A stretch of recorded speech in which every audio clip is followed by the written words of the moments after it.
हा मराठीतून बोला. त्या दिवशी या ट्रेनिंगसाठी मी सुरुवातीला आले होते, तर वाटलं की ट्रेनिंग कसं असेल, काय शिकून घ्यायला भेटल. पण आता मला एवढं समजलं की मला जर कुठलाही व्यवसाय करायचा असेल तर ते व्यवसाय करत असताना मनामध्ये जिद्द पाहिजे, श्रम करण्याची ताकद आणि जुनून पाहिजे. जर एखाद्या ताईचं उदाहरणार्थ माझाच व्यवसाय आहे, मी जर त्या व्यवसायाला असं बोलले नाही, चांगला व्यवसाय केला पण माझ्यामध्ये बोलण्याचीच ही नाही टॅक्ट, तर ती पण माझं विक्री होणार नाही. तर त्याच्याबद्दल मी 1-2 मिनिटातच गीत जोडलंय सर, 1-2 मिनिटात लवकर वेळ द्या सर. सुरुवातीला म्हणजे एक 10-15 वर्षाच्या पूर्वी आपल्या गावामध्ये एक काटेपिना पुढे घेऊन महिला येत होत्या.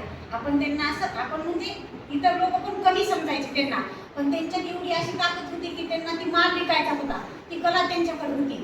आणि ह्याच्यावरच मी माझ्या बालपणी एक नाट्य केलं होतं.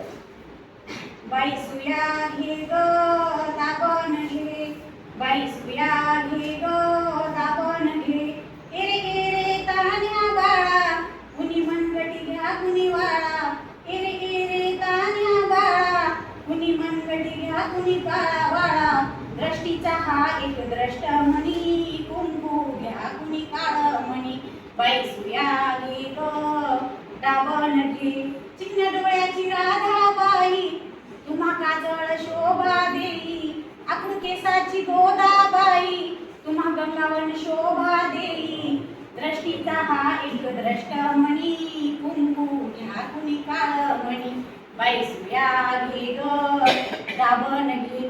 व्यवसाय कुठलाही असो पण त्या व्यवसायाचा प्रचार प्रसार करण्याची जिद्द आणि ताकद पाहिजे.